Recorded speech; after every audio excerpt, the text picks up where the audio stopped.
Hey guys, welcome back to The Bull Combo, your source for album reviews, tech reviews, and more. Today we're going to be talking about From Ashes to New's newest album, The Future. So stick around and I'll let you guys know exactly what's in store.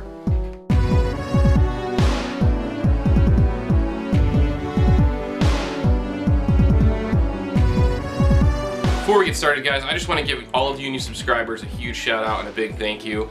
Here you guys are going down across the side of the screen here. I just want to take a moment to say how incredibly appreciative I am for all the positive support so far. It doesn't go unnoticed, and I just wanted to take the time just to give back and show you guys that I do pay attention to it. So if you see your name here, make sure to comment down below and say what's up. I definitely want to hear from you.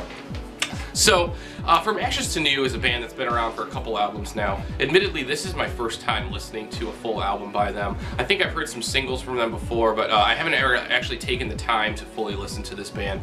So I decided I wanted to do a review on this album. I took the time to listen to it a couple times over the last couple days, really get a feel for it before I made any, solid opinions on it.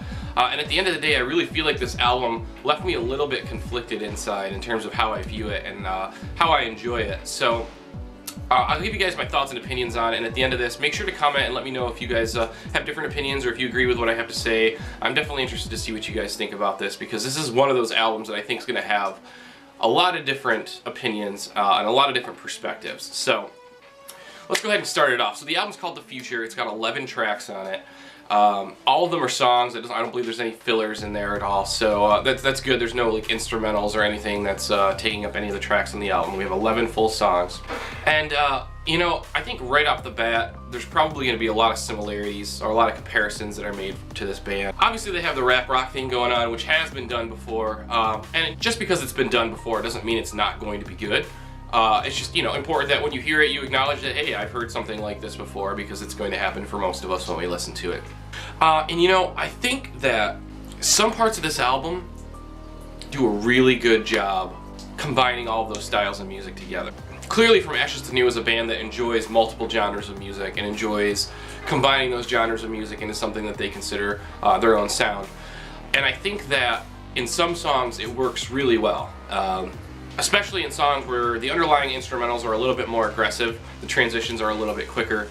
I feel like in those songs, the dynamic between the rapped vocals and the singing vocals really, really shines through. I think like the first song on the album, Wake Up, the flow on that song is really good.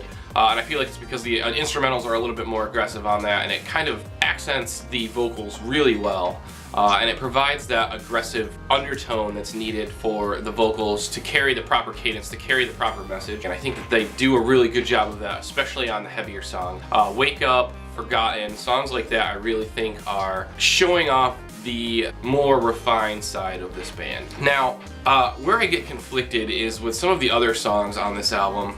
I think at the end of the day, this is a tale of an album that has two different sounds to it. So I feel like throughout this whole album, the band is kind of bouncing back and forth between two different mentalities. In some songs, I definitely hear a refined, heavier rap metal mentality. And then in other songs, I hear a more radio-friendly or almost like they're trying to achieve a radio-friendly status mentality. And in those songs, I feel like they feel really forced. Especially the rap sections in those songs. There's just a few songs where when the rap comes in, it's cringy, and I think that's only because it's not well placed. I don't think that the rap sounds bad. I don't think that the vocals sound bad at all. I think that it does work well for the band when it's done properly.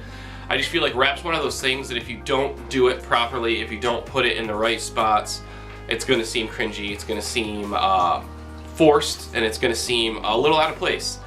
And I do feel like this album has a few sections, more than a few sections, where the rap, or more so the dynamic between the two vocals, just seems out of place. Now, that doesn't mean that there's not great songs on this album. There are some really catchy songs, and I did find some being stuck in my head for the few days after I listened to this. So I can't say that there's not some really catchy material on this, because there is. But I think that you're going to find that there's a mix of songs that feel really strong and songs that feel pretty weak. And, this may still be them finding themselves. I know that they did just get a new vocalist, so it may just be experimenting with the chemistry of the band and really trying to find that sound that hits home every single time. So I can understand why they're experimenting a little bit with songs like Crazy. I feel like the song Crazy is a bit of a diversion from the rest of the sound on the album. and it just has such a radio-friendly sound to it. It almost just sounds like a pop-punk band who threw in rap to have an extra genre inside their music. And that's kind of how I feel about this album sometimes as a whole, is that the rap was kind of forced in there rather than placed in at the proper times. You know, now rap metal's not a new thing. There's bands that have done it. I mean, Linkin Park, Limp Bizkit, they kind of pioneered it. I mean, if you want to go even further back, you got like the Beastie Boys and stuff like that, which some people could consider that. Rage Against the Machine. You know, so there's a lot of different early on rap metal bands, and if you want to look at the current scene, I mean, there's bands like Danger Kids and Sylar even, who really push the envelope in terms of the genres of music they're including, especially Sylar. I think that they have a lot of diversity in their albums, but Danger Kids and Sylar, they really have that formula down. I mean, I'd be lying if I didn't say it was the Linkin Park formula. I mean, I think everyone knows that that's obviously what they're chasing for, is that magical formula between rap, metal, hip hop, the whole thing. And it's gonna be a hit or miss kind of thing when you try that. It's gonna be hit or miss. It's not an easy formula to step into, and unless you have all the right pieces and execute it just the right way, it could come off a little cringy and it could come off a little cheesy. And I feel like on this album, a few of those songs do that. And it's only because a lot of those parts just sound really forced and they just really feel out of place. I feel like this album as a whole would honestly be so much better if it was 90% clean singing and 10% rap vocals. I think that the rap vocals, when they're placed in the songs very briefly, they have so much more power, so much more diversity behind them. They have more engagement behind them because, wow, that's something different I haven't heard through the whole song, let me listen to that. And I think that that gets lost sometimes when it's thrown in there over and over and over again and it starts becoming something that's expected. Then it loses that mysteriousness, it loses that intrigue, that unexpectedness that you look for in music. And I feel like on this album, after a while you just start anticipating the rap vocals, and that's not a great thing because you want to be surprised by something like that. You want it to be placed at a position where it sounds like it belongs there. And you know, for that reason, I'm just having a really hard time getting into some of these songs. My favorite songs on the album would probably be Wake Up, Forgotten, Nowhere to Run, and Let Go. I feel like those 4 songs specifically really encapsulate the diversity that From Ashes to New can actually display when they really put their head and their minds into it. And they really take the time to write a little bit more complex style music. And I feel like on those songs specifically, it does stand out. And there's rap vocals in there, and some of those may even fall in line with some of the basic formula that you've heard before, but they add enough to those songs to make them seem fresh, to make them feel new, make them feel like it's something that you haven't quite heard before. And I like that. I do really think that those songs do a really good job of propelling From Ashes to New to that next level. But there's other songs on the album, like My Name and Crazy and The Future. I feel like those songs are a little bit cheesy, a little bit overdone. It kind of feels like a mix between something you heard in the early 2000s combined with something that you might have heard a couple years ago. And for me, that just makes it a little bit off-putting. So I've really tried to get into this album. I usually am really open when it comes to an album, especially with a new band that I haven't really heard before. I usually am not very critical of their sound, but in this scenario, they're obviously chasing a formula and chasing a sound that's been done before. So when you do that, you're gonna have to do it a little bit better. You may have to go a little bit above and beyond if you're trying to chase that formula that's already been done before and has been done so well. So you know, where I feel like part of this album does reach that point. There's other sections of the album that don't quite achieve the level that I think they were trying to.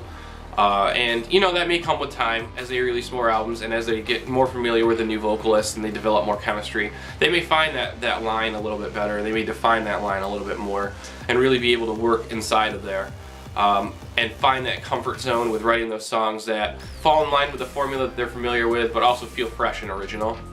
So if you're into From Ashes to New, I definitely recommend checking this out because you're probably already a fan of the band, so you're going to like this transition in their sound. You're going to like this next evolution in their sound. If From Ashes to New is a brand new band for you, you know, still give them a listen, but I would enter it with caution that there's going to be some things that you may not have heard before or that you may have heard way too much of. So you're going to have to really make your own decision on this album, I think. For me personally, I feel like it's a tale of two albums pretty much. Half the album is really catchy and feels really fresh, and the other half of the album feels really regurgitated and kind of overdone. So it's a 50% success for them. Again, I really encourage you guys to share your own comments and opinions on the album. I definitely want to hear what you guys have to say. I know some of you guys are probably hardcore From Ashes to New fans. And make sure to support the band, guys. This album drops today, April 20th. It's going to be available on all platforms, Google Play, iTunes, Spotify, everything. So make sure to check it out. If you liked the video, make sure to give it a big thumbs up down below. Really do appreciate all that positive support. And if you're liking the content you're seeing here, make sure to hit that subscribe button and click the bell to get notified when I post new videos. Always coming at you guys with a new video every week. Until next time, guys, I hope you all have a great day, and as always, we will see you soon.